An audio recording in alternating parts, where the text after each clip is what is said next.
Bonjour à tous, c'est le docteur Walid Mekedem et aujourd'hui on va parler du jeûne intermittent. Ça a fait beaucoup de bruit ces dernières semaines. Pourquoi?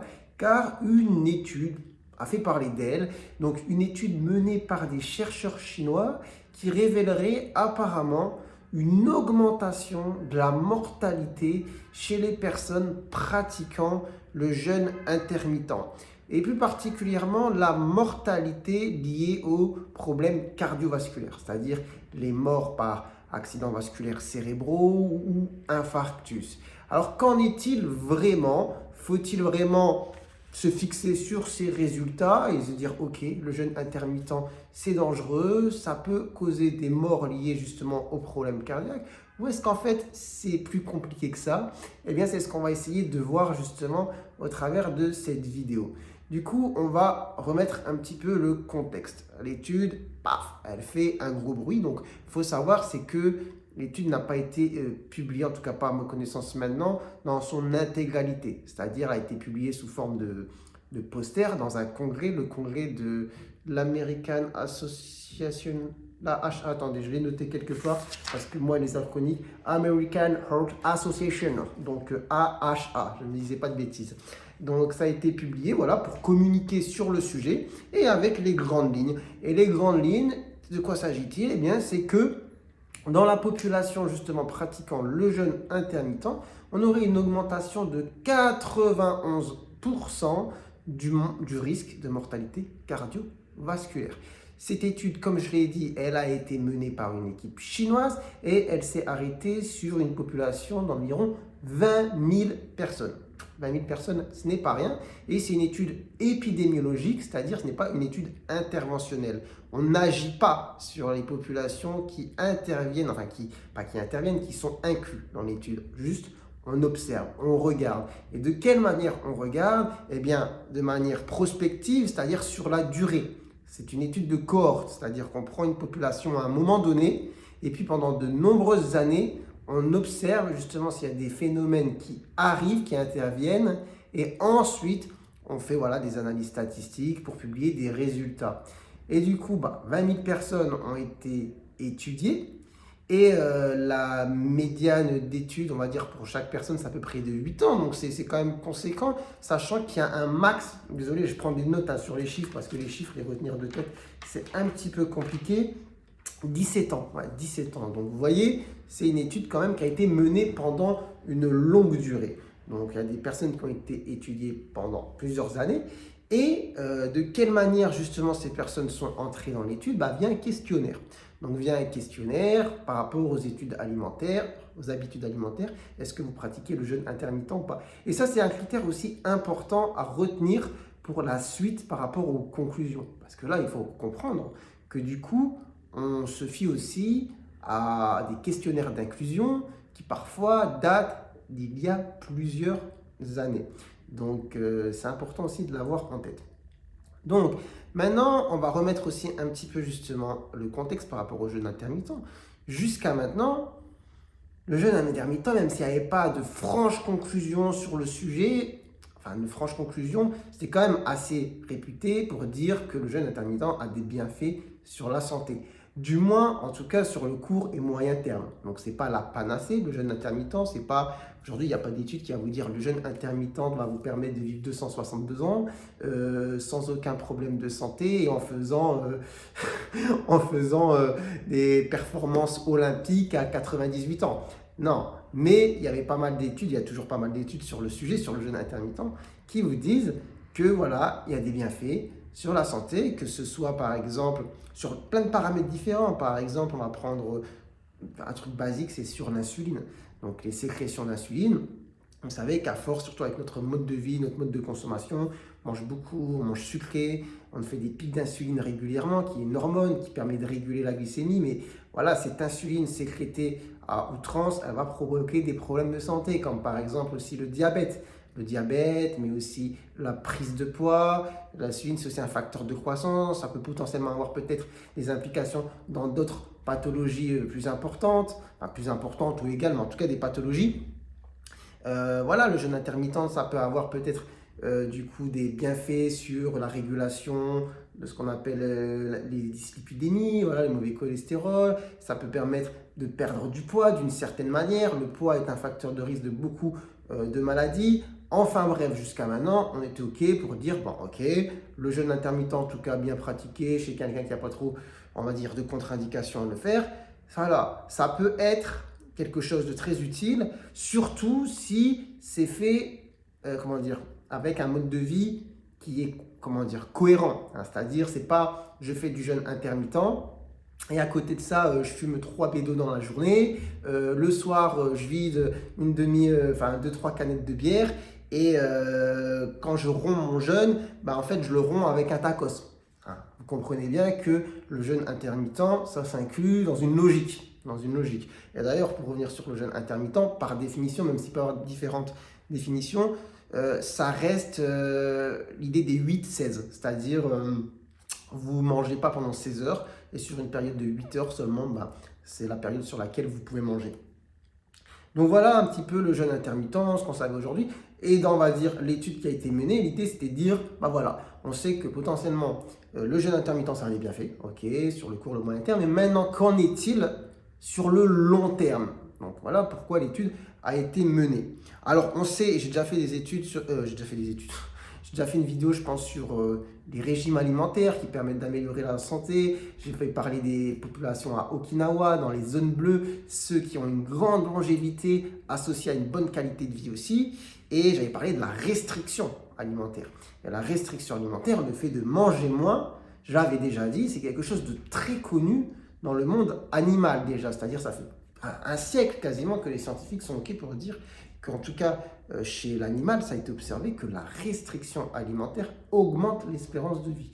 Alors, je ne sais plus quel exemple j'avais cité dans une vidéo, mais j'ai plus les noms propres, hein, des chercheurs, des scientifiques qui avaient fait ces études, mais qui avaient pris des groupes de rongeurs, de rats, qui avaient fait une restriction alimentaire de je ne sais pas combien de pourcents, et qui avaient constaté que le rat du groupe, en gros, ou le rongeur du groupe qui mange moins, vivait 40% de plus. Et j'avais dit dans cette vidéo, bah oui, ça on le sait. Maintenant, chez l'homme, qu'en est-il? J'avais dit que chez l'homme, c'est compliqué. Ça voudrait dire qu'il faut faire une étude de cohorte, enfin une prospective, où on prendrait des hommes à T0, hein, donc des gens qui naissent, et qu'on dit, bon bah écoutez, sur 100 ans, on va dire, voire plus ou moins, on va vous suivre, et chez vous, on va vous donner beaucoup à manger, ou normal, entre guillemets normal par rapport à la consommation du pays, et vous, on va vous faire manger moins. Vous imaginez bien que mener une telle étude, ce serait compliqué. Et sachant qu'il faut rarement une seule étude pour poser une conclusion. Et d'ailleurs, c'est aussi ce qu'il faut avoir en tête par rapport à l'étude qui a été menée là. Ça reste une étude menée par une équipe, voilà, avec potentiellement des biais, etc. Donc, qu'est-ce que je voulais dire par rapport à ça?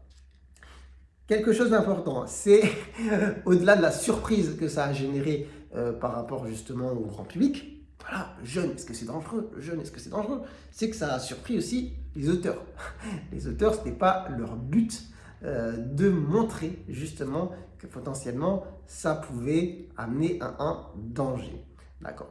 Donc là, le danger défini, enfin constaté dans cette étude, c'est l'augmentation du risque, enfin de la mortalité par problématique cardiovasculaire, infarctus, AVC, etc. Ok, donc ce qui est important de noter, c'est que c'est une étude épidémiologique, comme j'ai dit. Donc étude épidémiologique, c'est différent d'une étude interventionnelle où on agit justement sur les populations étudiées. Là, je vous ai dit, on observe. On observe sur la durée et de quelle manière on inclut les gens. On les inclut par des questionnaires.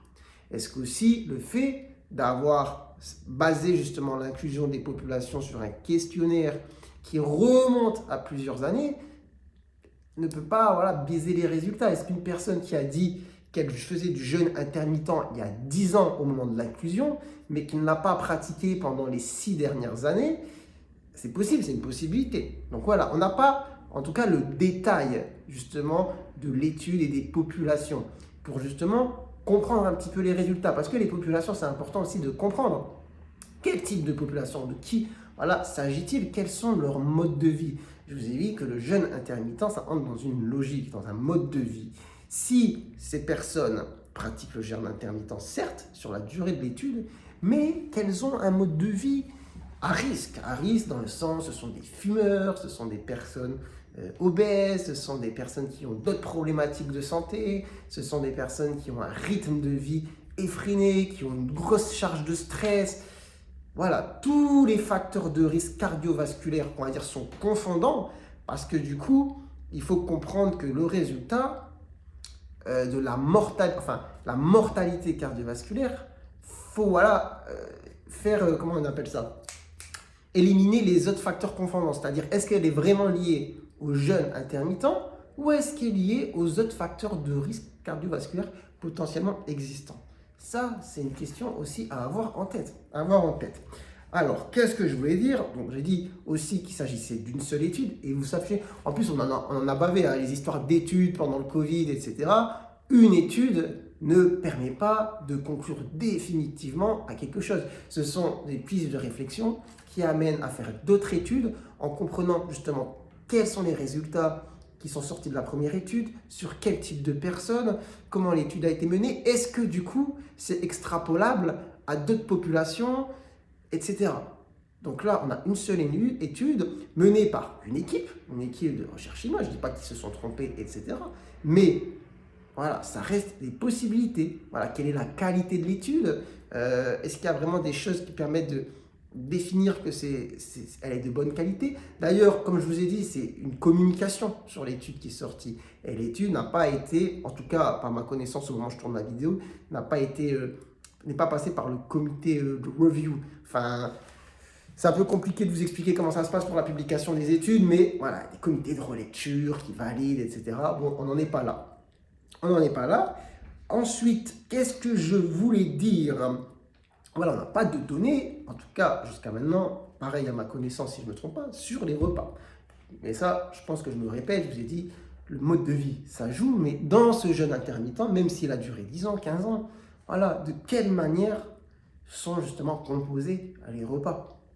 Est-ce qu'il s'agit de repas ultra caloriques, ultra riches en beaucoup de choses voilà, qui peuvent être néfastes pour la santé?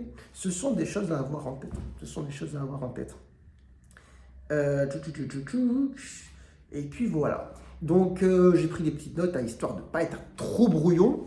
Mais du coup, ce qu'il faut retenir, c'est que c'est une étude observationnelle, enfin épidémiologique. Voilà, on n'intervient pas sur les populations, on les a suivis pendant des années, on constate une augmentation de la mortalité par risque cardiovasculaire. Ok, maintenant pourquoi? Et bien ça, c'est les questions. Il faut attendre de voir un petit peu justement le détail des résultats d'études. Est-ce que les populations étaient à risque? Est-ce qu'elles avaient un mode de vie justement qui pouvait impliquer une augmentation du risque de mortalité cardiovasculaire? Est-ce qu'elles avaient des consommations voilà, de toxiques, tabac, drogue? Est-ce qu'elles avaient un régime très gras ou est-ce qu'elles avaient justement un régime très sucré en dehors de la période de jeûne? Quel était leur niveau d'activité physique? Quel était leur niveau de stress? Quelle était leur hérédité, leur génétique par rapport justement aux maladies cardiovasculaires? Tout ça, ce sont des choses à avoir en tête et puis c'est déjà pas mal.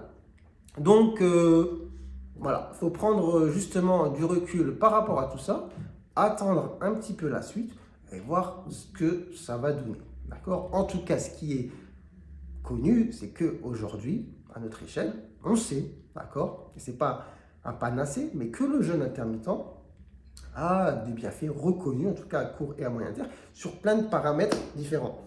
Et en étant tout simplement aussi logique, je ne dis pas qu'il faut faire du jeûne intermittent, mais ce qui est sûr, c'est que par rapport à notre mode de vie, si on met d'un côté le fait voilà, de manger moins, et de l'autre côté, dans la balance, le fait de manger n'importe comment, à n'importe quelle heure, n'importe quand, et ça sur plusieurs années, bon, je pense que chacun peut se faire sa propre idée, sans avoir forcément de conclusion bien tangible avec des résultats scientifiques, de se dire, il y en a peut-être un qui est un petit peu moins dangereux ou malsain que l'autre. Vous m'aurez compris.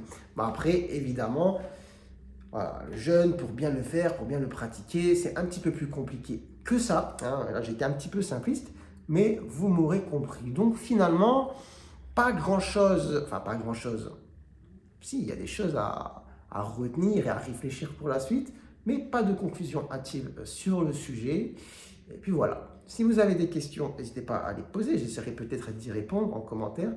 J'espère que cette vidéo vous aura plu, vous aura éclairci un petit peu justement sur le sujet.